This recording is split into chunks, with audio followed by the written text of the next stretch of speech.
Okay, it is 8:30 a.m.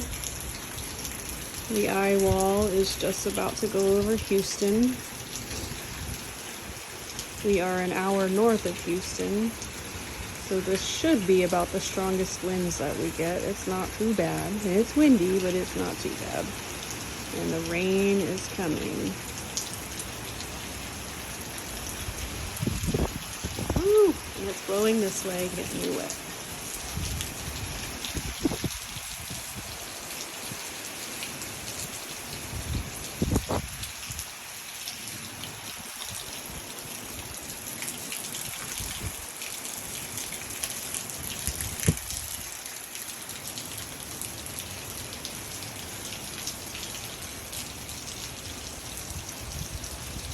You see how fast the clouds are moving.